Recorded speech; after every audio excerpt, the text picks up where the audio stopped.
A biased, racist teacher controls a tense classroom where unspoken prejudice lingers in every lesson. But no one is prepared for the twist that will expose years of hidden discrimination, revealing the truth behind closed doors. The bell chimed, marking the start of another typical day at Westfield High. Miss Whitman, known for her no-nonsense demeanor, stood at the front of her English class, her sharp gaze scanning the students as they shuffled into their seats. An uncomfortable silence hung in the air, a familiar weight that always seemed to settle over the room during her lessons. As the last few latecomers slipped in, a new student appeared at the doorway. Olivia Everett entered the room, her backpack casually slung over one shoulder. Eyes from all corners of the classroom shifted toward her, some filled with curiosity, others with cautious wariness. Miss Whitman's lips pressed into a thin line as she watched Olivia move to an empty desk. Well, Miss Whitman began, her voice laced with a saccharine sweetness that barely masked her skepticism. It looks like we have a new addition to our class. I trust you'll be able to keep up with our rather demanding curriculum. The word demanding was delivered with a biting emphasis, leaving no doubt about her doubts. Olivia returned the teacher's gaze, her expression calm and unflinching, but said nothing. As Miss Whitman turned back to the whiteboard, the atmosphere in the room thickened, the tension almost tangible. Like the calm before a storm, there was a sense that something was bound to shift soon. The clash between a teacher's bias and a student's quiet resolve was brewing just beneath the surface. What Olivia did next might change everything. Miss Whitman cleared her throat, narrowing her eyes in Olivia's direction. Today, we'll be diving into the themes of power and oppression in To Kill a Mockingbird. Who would like to begin? Her gaze swept the room, conspicuously bypassing Olivia's raised hand. After calling on several other students, Miss Whitman finally turned to Olivia, her smile tight and strained. Yes, Miss Everett? Do you have something to add? Olivia straightened in her chair, her voice steady as she began. I believe the novel illustrates the pervasiveness of systemic racism. Systemic racism, Miss Whitman cut in, her voice dripping with sarcasm. My dear, I think you're mistaking this classic work of American literature for some modern political commentary. A murmur rippled through the class. Some students shifted uncomfortably in their seats, while a few exchanged knowing glances, ready for the spectacle that seemed to be unfolding. Olivia inhaled deeply, her hands gripping the edge of her desk. With all due respect, Miss Whitman, the racial injustice portrayed in the novel is a reflection of— That's enough, Miss Whitman interrupted, waving her hand dismissively.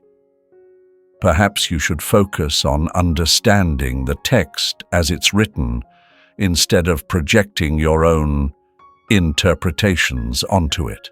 The tension in the room grew heavier, suffocating. Olivia clenched her jaw, her unwavering eyes fixed on the teacher. Though her lips remained sealed, her silence spoke of an inner strength, a quiet defiance that seemed to rattle Miss Whitman more than any words could. Turning back to the whiteboard, the teacher began writing, the marker squeaking as she continued the lesson.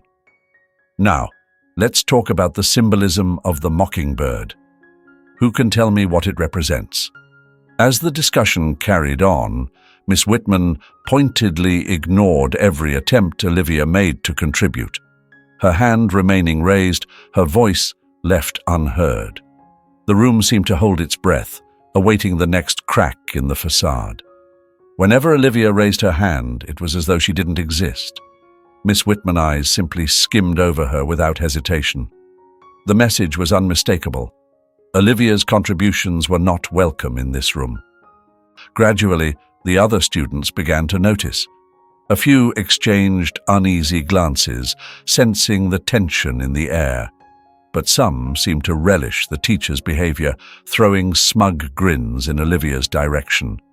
Her frustration was visible in the way her shoulders stiffened and her jaw tightened. Yet she kept her composure. Her pen never faltered as she carefully took notes. A subtle rebellion, a statement that she refused to be sidelined from her own education. As the class drew to a close, Miss Whitman made an announcement about an upcoming group project. "I'll be choosing the groups," she said, her tone carrying a thinly veiled barb. "We wouldn't want anyone to feel like they don't belong." The words hung heavy with implication. Olivia's eyes narrowed ever so slightly, recognizing the challenge for what it was. She straightened her posture, meeting the teacher's gaze with quiet resolve. As the bell rang and the students hurried to leave, Olivia lingered, gathering her things at her own pace. Just as she reached the doorway, Miss Whitman's voice cut through the room. "Miss Everett." A word. Olivia turned slowly, her face a mask of calm. "Yes, Miss Whitman." The teacher's smile was tight, almost predatory. "I trust you understand that in my class, we focus on facts and analysis, not personal feelings or agendas. It'd be a shame if you found yourself struggling because you couldn't make that distinction." For a moment, Olivia stood in silence, the weight of the confrontation pressing down on her. Then, with an air of serenity that belied the storm brewing within, she responded, "I understand perfectly, Miss Whitman. I'm looking forward to showing my analytical abilities in our next discussion." Without waiting for a reply, Olivia turned and walked out, leaving the teacher watching her with a flicker of uncertainty in her eyes. In the days that followed, that uncertainty hardened into cold resolve. Miss Whitman was determined to put Olivia in her place, no matter the cost. The coming class would test Olivia's strength in ways she had never imagined. The next week, Olivia entered the classroom with her head held high, ready to face whatever lay ahead. Miss Whitman stood at the front, her gaze sharp as Olivia took her seat. The atmosphere was thick with unspoken tension, like the calm before a storm. As the lesson began, the teacher's focus zeroed in on Olivia, scrutinizing her every move, waiting for a misstep. "Miss Everett, are you chewing gum in my class?" Miss Whitman's voice was as cutting as broken glass. Olivia froze, her hand halfway to her mouth. She wasn't chewing gum at all. "No, Miss Whitman, Olivia began to explain, but the teacher interrupted her harshly. "Don't lie to me, young lady. Spit it out now." Her words were dripping with contempt. Olivia's classmates shifted awkwardly in their seats, some avoiding eye contact while others watched with morbid fascination. Olivia stood, her movements deliberate and composed. She walked to the trash can, miming the act of spitting out non-existent gum, then calmly returned to her seat. The silence that followed was suffocating. As the class dragged on, Miss Whitman's hostility only escalated, her actions growing more overt, each one a new attempt to break Olivia's spirit. She criticized every tiny detail of Olivia's involvement, from the way she wrote to how she sat. "Sit up straight, Miss Everett," she barked. "This isn't a casual gathering." Her reprimand felt unnecessary, given that Olivia's posture mirrored that of her classmates. Frustration brewed beneath Olivia's calm exterior, her clenched jaw and tightened grip on the pen betraying her efforts to stay composed. She took slow, deliberate breaths, struggling to keep her cool as the critique relentlessly continued. The classroom atmosphere shifted. A few students, like Emily in the front row, glanced at Olivia with empathy when Miss Whitman wasn't looking. Others, emboldened by their teacher's harshness, stifled giggles and made sly remarks. During a group discussion, Olivia raised her hand, hoping to contribute. Miss Whitman's smile was cold, thin. "Yes, Miss Everett, Please grace us with your unique insight, she said, her tone dripping with condescension. Olivia began to speak, her voice calm and steady, but Miss Whitman cut her off almost immediately. I'm sorry. Could you try to speak more clearly?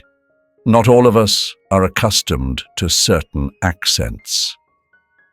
The air in the room seemed to freeze, and a collective gasp echoed among the students. Olivia's eyes widened, her hands balled into fists beneath the desk. The veiled racism Miss Whitman had hidden behind a thin layer of professionalism now lay exposed, raw, and vicious. As the bell rang, signaling the end of class, Miss Whitman's voice called out over the chatter. Miss Everett, stay behind, please. We need to discuss your performance. Olivia walked up to the desk, her heartbeat loud in her ears, but her face calm and expression unreadable. Miss Whitman looked at her, eyes cold and calculating. I trust you understand, Miss Everett, that your attitude is becoming problematic. If you can't meet the expectations of this class, you might want to consider whether this is the right environment for you. The insinuation was clear, heavy with an unspoken meaning. Olivia inhaled deeply, her voice steady but firm. I understand perfectly, Miss Whitman. I'll continue to give my best, as I always have. She turned to leave, but before she could step away, Miss Whitman called after her. Oh, and Miss Everett, don't forget, your group project presentation is due next week. I trust you'll be prepared. Olivia nodded, already anticipating the upcoming challenge. She knew Miss Whitman was planning to use the presentation as another opportunity to humiliate her in front of the entire class. But Olivia was determined not to let it happen. The tension was palpable as she stood before her classmates, ready to present. What she didn't realize was that Miss Whitman had been lying in wait, eager to deliver her most cutting blow yet. Prejudice and power were about to collide in front of everyone. Olivia took a deep breath, grounding herself before she began her presentation. She had spent countless late nights preparing, determined to prove her worth despite Miss Whitman's relentless criticism. The project board behind her showcased a well-researched analysis of To Kill a Mockingbird, centered on the themes of racial injustice and moral courage. As she began to speak, she noticed Miss Whitman watching her intently, eyes narrowed and a mocking smile on her lips. She sat poised like a predator, her pen tapping rhythmically against her grading sheet, ready to strike. The class sat on edge, sensing the crackling tension in the room. In the middle of her presentation, Olivia paused, giving the class a chance to ask questions. Immediately, Miss Whitman's hand shot up. Miss Everett, she began, her voice thick with mock politeness. I'm curious about your choice of emphasis. Don't you think you're over-focusing on certain parts of the novel? Olivia's brow tightened, but she kept her tone composed. I believe the racial themes are critical to grasping the book's core message, Miss Whitman, she responded. Yes, I'm fully aware of what the author intended, Miss Whitman cut her off, her voice sharpening. But I'm more interested in why you seem incapable of appreciating the broader literary aspects without letting your personal biases get in the way. A quiet gasp rippled through the room. Olivia's hands curled into fists at her sides, her carefully held composure threatening to slip. I don't believe my interpretation is biased, Miss Whitman, Olivia said, her voice steady though strained. Each argument I've made is supported with textual evidence and academic sources. Miss Whitman stood abruptly, her chair screeching against the floor. She moved to the front of the room, positioning herself squarely between Olivia and the rest of the class. Let me be clear, Miss Everett, she said, her voice dangerously calm. This obsessive focus on race is not only misguided, but also disruptive to the classroom environment. Maybe at your previous school, such narrow interpretations were acceptable, but here we hold ourselves to a higher intellectual standard. The room was heavy with silence. Some students looked down at their desks, avoiding Olivia's gaze.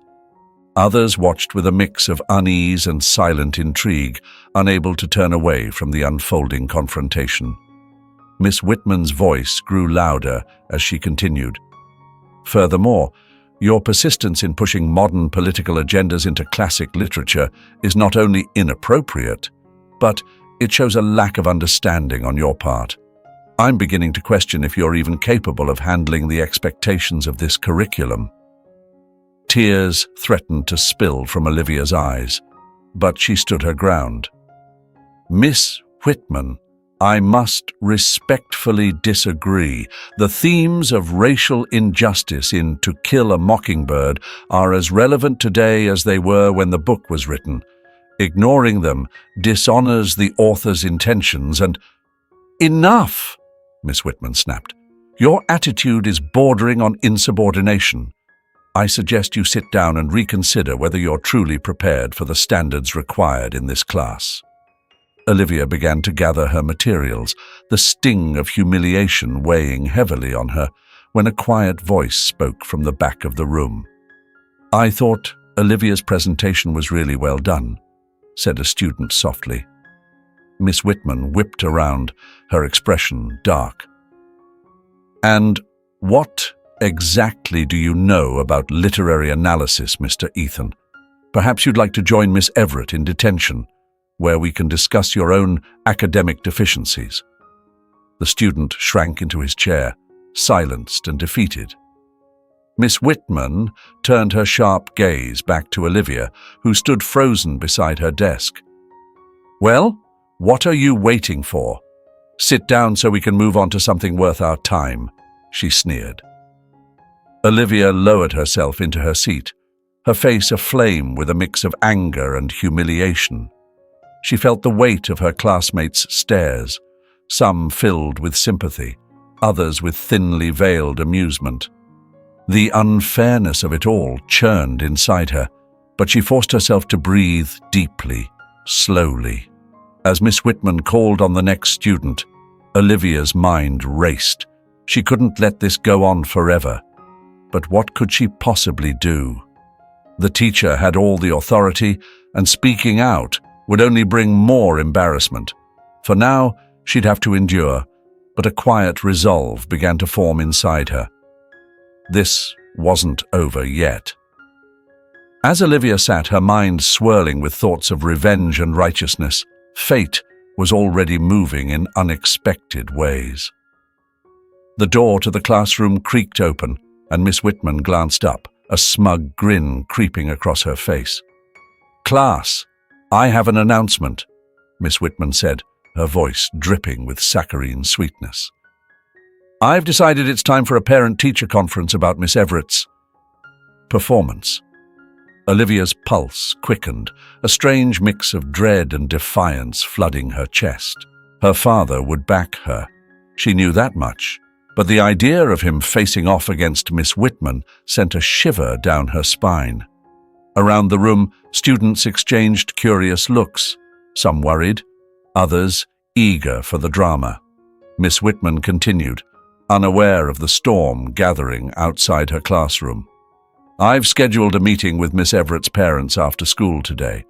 I'm sure they'll be very interested to hear about her disruptive behavior and her less-than-stellar academic record, she said with a smirk.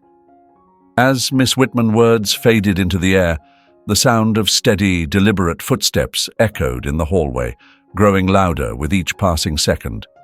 The classroom seemed to hold its breath, sensing something significant was about to unfold. The footsteps stopped outside the door, and after a brief, charged pause, a firm knock broke the silence. Miss Whitman's brow creased in irritation. "Come in," she called, barely masking her annoyance. The door swung open, revealing a tall man in a sharp, tailored suit. His presence commanded instant respect, and a wave of recognition rippled through the students. It was Mr. Everett, the school principal. Olivia's eyes widened, a mixture of shock and relief washing over her. She glanced at Miss Whitman, who remained blissfully ignorant of the connection between Mr. Everett and the student she had targeted. Mr. Everett stepped into the room, his gaze sweeping over the students before landing on Olivia. For a brief moment, concern flickered in his eyes before he turned his attention to Miss Whitman. His face was calm, but there was an unmistakable firmness beneath his composed exterior. "I hope I'm not interrupting anything," Mr. Everett said coolly. Miss Whitman straightened up, forcing a smile onto her face. "Not at all, Mr. Everett. We were just wrapping up a discussion on To Kill a Mockingbird." "Is there something I can help you with?" Mr. Everett nodded, his eyes now fixed intently on her. "Actually, yes. I understand you've requested a parent-teacher conference regarding one of your students." Miss Whitman's smile broadened, clearly satisfied that her position of authority was being acknowledged. "That's right," she affirmed, her voice filled with confidence. "I think it's important to address these concerns before they escalate into bigger issues." Mr. Everett, maintaining an even tone, responded, "I see. And which student are we talking about?" With a dismissive gesture, Miss Whitman pointed towards Olivia. "Miss Everett, actually. But no, she's not related to you, of course. You see, Mr. Everett was Chinese-American, and Miss Whitman assumed rather carelessly that no connection could exist between him and the student she was referring to. She chuckled at her remark, completely unaware of the discomfort her words were causing. Mr. Everett's brow arched slightly, the only sign of the impact her comment had on him. "Is that so? Well, Miss Whitman, I believe we should take this discussion further. Perhaps in private." Miss Whitman nodded eagerly, already envisioning the validation she expected from the principal. "Of course, Mr. Everett, I'd be more than happy to express my concerns regarding Miss Everett's behavior and academic performance." As Miss Whitman gathered her belongings, preparing to leave the classroom, Mr. Everett addressed the students. "All right, class. Continue with the reading you've been assigned. We'll only be a moment." He turned towards Olivia, offering her a gentle, encouraging smile. Though subtle, the gesture spoke volumes. Olivia felt an unfamiliar sense of confidence rising within her, something she hadn't felt in a long while.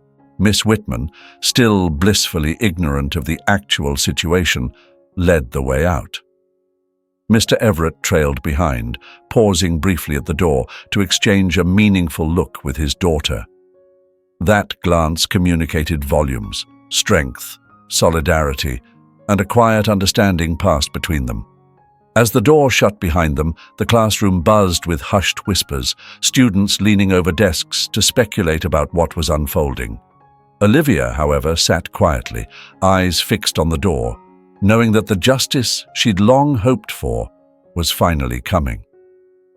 From beyond the closed door, the faint hum of raised voices could be heard. Miss Whitman's self-assured tone began to waver, replaced by a stuttering uncertainty, as Mr. Everett's calm, measured authority dominated the conversation. The realization of Olivia's true identity would certainly shift Miss Whitman's demeanor. But how? The teacher led them to a quiet conference room, the sharp clack of her heels echoing through the empty hall. Once inside, she turned to face Mr. Everett, her lips curling into a smug smile. "Thank you for taking the time to address this, Mr. Everett. I've been really concerned about Olivia's behavior and her lack of respect for authority in my classroom." Mr. Everett gave a slight nod, his face unreadable. "I see. Please, go on." Taking this as an invitation, Miss Whitman launched into her complaints, her tone becoming more impassioned with every sentence. For starters, she constantly challenges the lesson plans I've carefully prepared. Every discussion she feels the need to interject her personal views, completely derailing the flow of class. Mr. Everett's expression remained steady, though his eyes narrowed ever so slightly. He said nothing, allowing her to continue her diatribe. "And her attitude," Miss Whitman exclaimed, throwing her hands up dramatically, frustration seeping into every word. "She's constantly stirring up the class with her unconventional viewpoints. Just today, she gave a presentation on To Kill a Mockingbird that focused exclusively on race, completely overlooking the novel's broader literary elements." Mr. Everett arched an eyebrow. "And you feel that focusing on racial themes is inappropriate when discussing a book that revolves around a racially charged trial?" Miss Whitman hesitated, caught off guard by the directness of his question. "Well, I believe we should be emphasizing the universal themes rather than getting lost in narrower issues." "I see," Mr. Everett responded, his voice even, though there was a shift in his tone. "And how exactly has Olivia been disruptive? Could you give me some specific examples?" Miss Whitman straightened her posture, regaining some of her lost confidence. "Absolutely. She constantly interrupts class discussions by challenging my points, argues with her peers, and the way she sits there, arms crossed, staring defiantly. It's clear she doesn't respect authority." As Miss Whitman continued, Mr. Everett's expression subtly hardened, though his voice remained calm and measured. "Miss Whitman, let me ask you something. Have you ever considered that what you perceive as defiance might actually be a student deeply engaged in critical thinking?" Miss Whitman blinked, momentarily thrown off by the question. Well, no, I hadn't quite thought of it that way. But Mr. Everett, you must understand, this girl simply doesn't belong here. Her previous education must have been inadequate. Perhaps a different school would be a better fit for her." Mr. Everett's jaw tightened, but he kept his composure. "I see. And what leads you to believe that Olivia's previous education was inadequate?" "Well, it's obvious, isn't it?" Miss Whitman replied, her tone dripping with superiority. "The way she speaks, the way she fixates on certain topics, it's clear she hasn't been exposed to the level of academic rigor we expect at this institution." Mr. Everett took a slow, deliberate breath, his calm demeanor barely concealing the frustration simmering beneath. "Miss Whitman, I think it's important for me to clarify something. Olivia's previous education was more than adequate. In fact, I can personally attest to its quality." Miss Whitman furrowed her brow, confusion etched across her face. "I don't understand. How could you possibly know that?" Mr. Everett's eyes were fixed on hers, his gaze steady and unyielding. "I know," he began, voice low but firm, "because I'm Olivia's father." The blood drained from Miss Whitman's face as the weight of his words sank in. Her lips parted, but no sound emerged. The smug confidence she'd carried throughout the conversation vanished in an instant, replaced by dawning dread. You're, she stuttered, her voice faltering as her eyes widened in shock and growing panic. "Mr. Everett gave a slow nod, his expression somber. "Yes, Miss Whitman, Olivia Everett is my daughter, and I've been listening very closely to everything you've said about her." Miss Whitman stumbled back, her hand instinctively gripping the edge of a nearby desk for support. The full realization of her actions, what she had said, what she had implied to the school's principal, and worse, to a father, hit her like a crushing wave. "Mr. Everett, I had no idea," she whispered, her voice barely audible, Clearly, Mr. Everett replied, his tone carrying a quiet authority that made her wince. But ignorance is no excuse for what you've done. You've shown clear prejudice toward my daughter, and your words suggest a pattern of discrimination far beyond one student.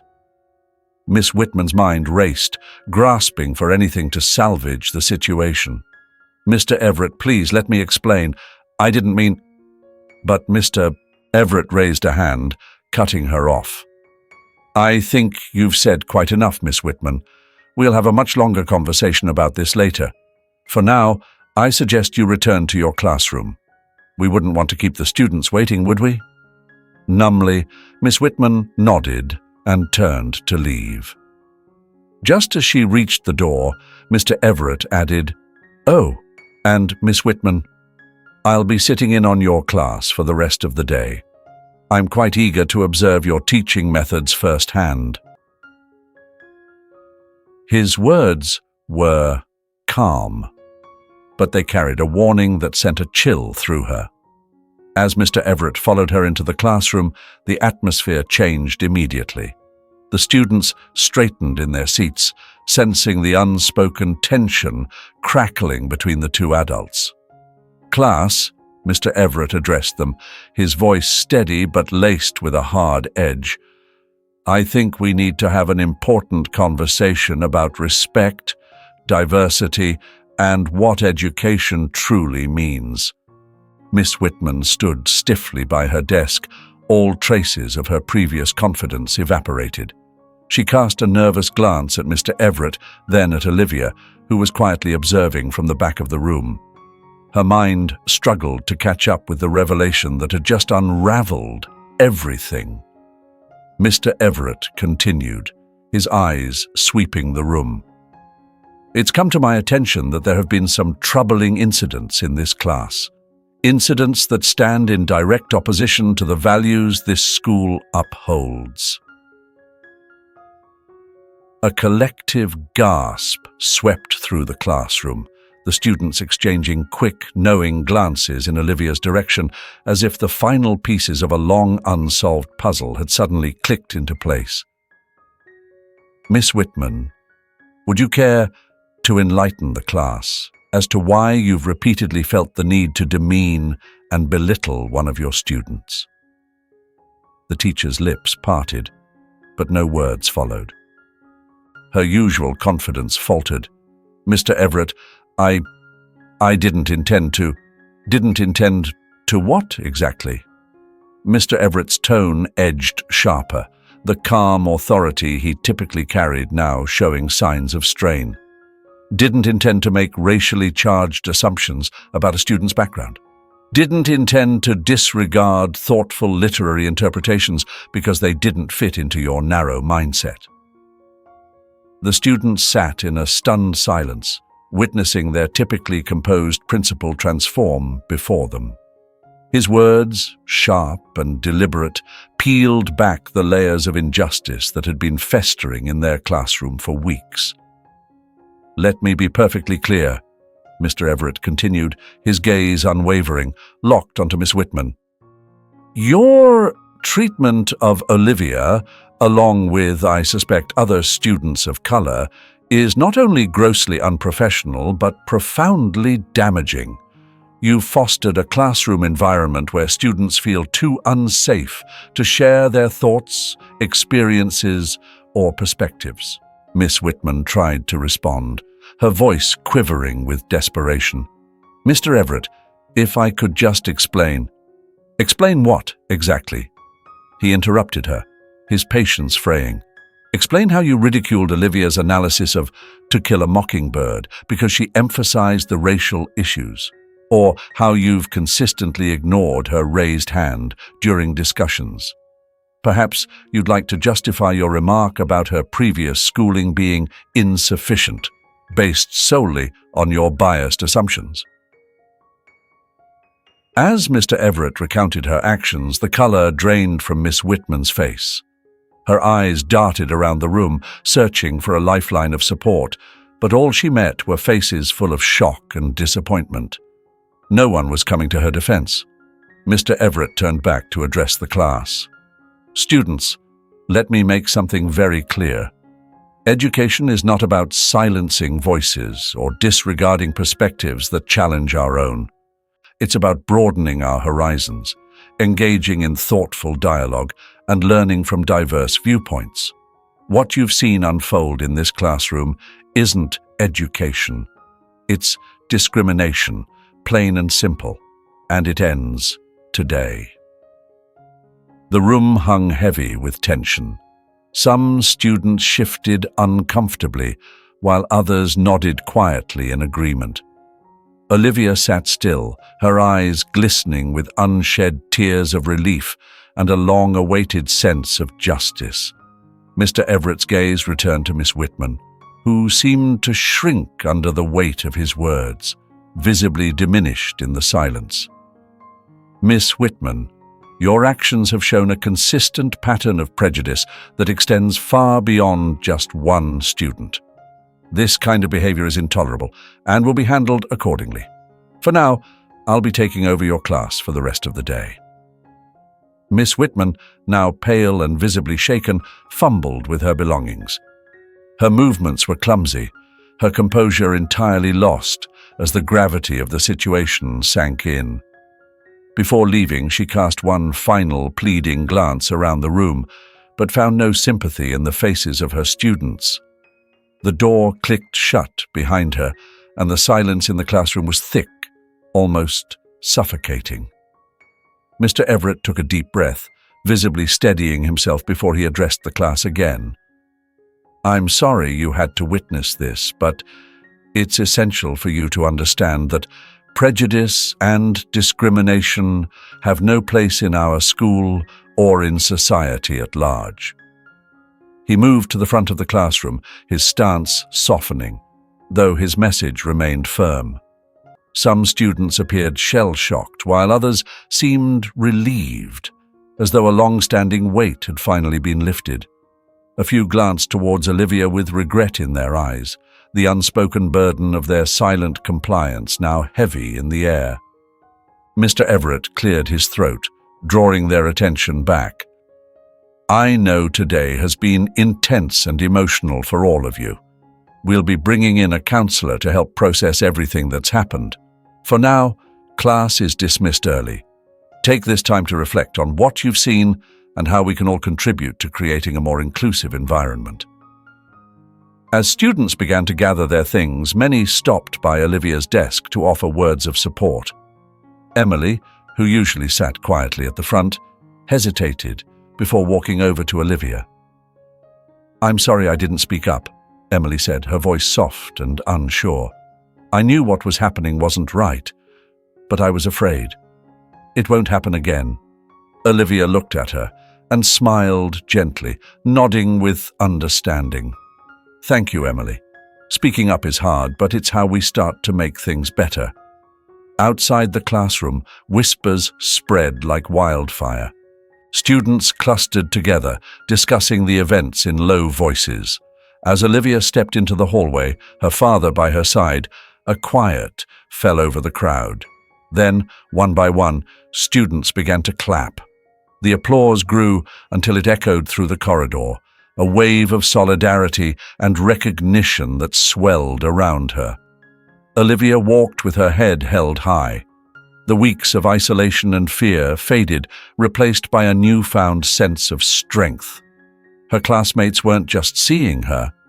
They were finally recognizing her resilience and courage. Meanwhile, in the administrative office, Miss Whitman faced the consequences of her actions. The school board convened for an emergency meeting, and by the end of the day, a decision had been made. As the final bell rang, signaling the end of the school day, Miss Whitman was escorted out by security. Clutching a cardboard box of her belongings, she made her way to her car, her career in education essentially over. Students watched from the windows and doorways as she left. There was no celebration in their faces, just the sober acknowledgement that her actions had led to this moment. The next morning, when Olivia arrived at school, Something had shifted. Students who had once kept their distance now greeted her with warm smiles and waves. In the hallways, she overheard snippets of conversation about upcoming diversity workshops and plans for a new cultural awareness club. As she entered her English classroom, now temporarily led by a substitute teacher, Olivia was met with smiles of encouragement and respect. The oppressive tension that had haunted the room for weeks had vanished, replaced by an atmosphere of openness and mutual respect.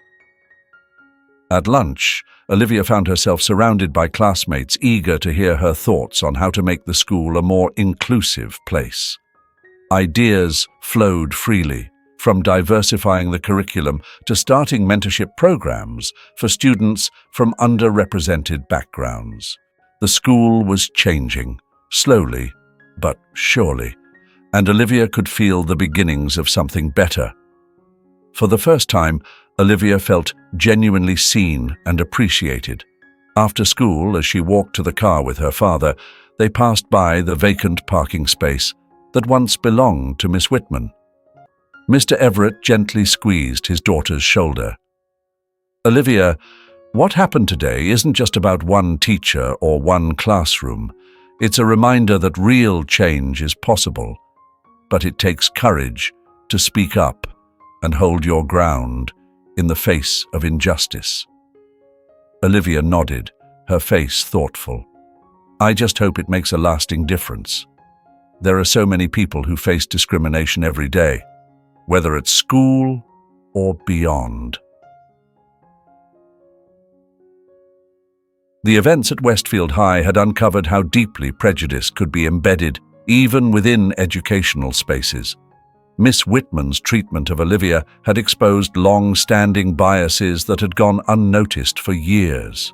Yet, Olivia's bravery in speaking out had ignited a transformation. The school community came together, determined to foster a more inclusive environment. New initiatives sprang to life: diversity workshops, open discussions, and trainings designed to challenge entrenched mindsets. Both students and teachers were pushed to confront their own prejudices and blind spots.